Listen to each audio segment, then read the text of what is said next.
Hello student, welcome to our channel CS engineering ज्ञान।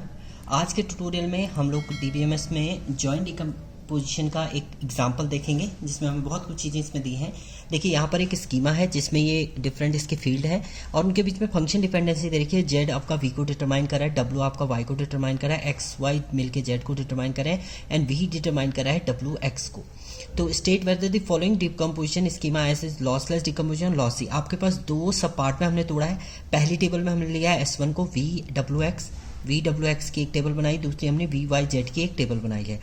दूसरा हमने S1 लिया है। ये दोनों आपके डिकम्पोजिशन डिफरेंट तरीके से आपको बताने कि कौन सा आपका लॉसलेस है, कौन सा आपका लॉसी है। सबसे पहले जब हम सॉल्यूशन की बात करेंगे तो इसमें सबसे पहले आपके पास कंडीशन होनी चाहिए। जब अगर आपके पास दो रिलेशन है R1 and R2 are two relation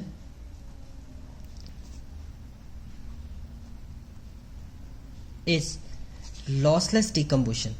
अगर ये lossless decomposition होगा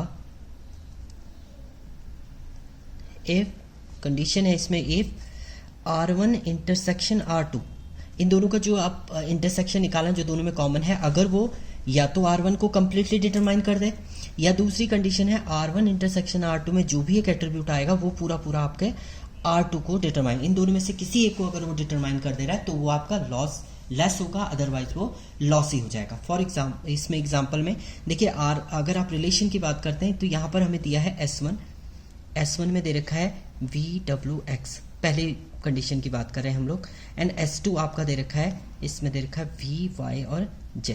सबसे पहले आप इंटरसेक्शन निकालेंगे S1 intersection S2 equal to आपका आ रहा है। अगर इंटरसेक्शन की बात करते हैं तो दोनों में कॉमन क्या है आपका V है, तो V है, या तो V से पूरा S1 डिटरमाइन हो जाए आपका, या तो V से आपका पूरा S2 डिटरमाइन हो जाए थ्रू दिस फंक्शन डिपेंडेंसी, इस फंक्शन डिपेंडेंसी के थ्रू।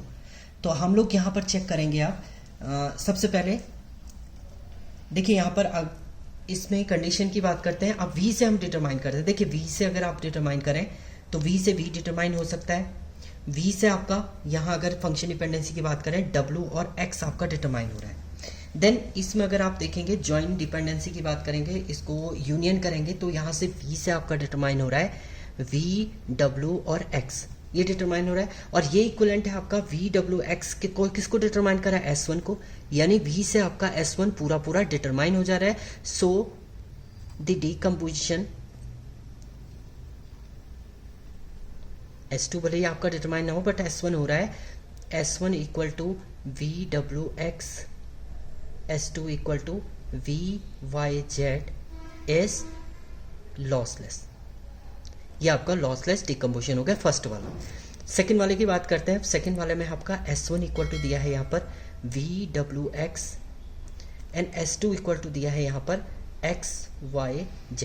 फिर से वही निकालना है आपने, S1 इंटरसेक्शन S2 हमने फाइंड आउट किया, इसमें आपका डिटरमाइन हो रहा है। अगर दोनों में कॉमन देखें तो कॉमन इंटरसेक्शन में आपका X आ रहा है, या तो ये X पूरा S1 को डिटरमाइन कर दे, या ये X आपका S2 को डिटरमाइन करे। S1 का मीनिंग है ये डिटरमाइन करे या तो VWX को, या ये डिटरमाइन करे आपका XYZ को। अगर आप देखें X से X तो डिटरमाइन हो जाएगा, बट अगर फंक्शन डिपेंडेंसी की बात करते हैं हम तो X से और कोई वैल्यू डिटरमाइन नहीं हो रही है। X आपका और किसी को डिटरमाइन नहीं कर सकता, आपका ना ही W को कर सकता है, ये ना ही आपका Y को डिटरमाइन कर रहा है, ना ही ये Z को डिटरमाइन कर रहा है।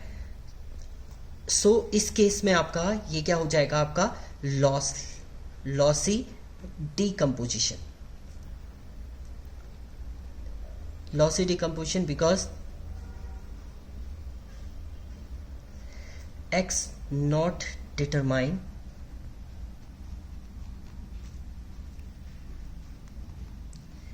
VWX और XYZ, यानी X से आपका ना ही VWX डिटरमाइन हो रहा है और ना ही इस X से आपका XYZ डिटरमाइन हो रहा है, नहीं हो पा रहा है। तो ये क्या हो गया आपका लॉसी डिकम्पोजिशन।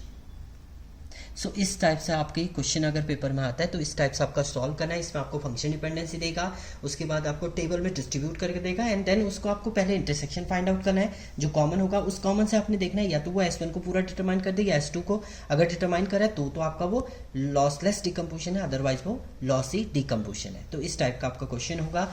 नेक्स्ट में हम लोग ट्रांजेक्शन देखेंगे, ट्रांजेक्शन के डिफरेंट प्रॉपर्टी आपके देखेंगे। Thank you student.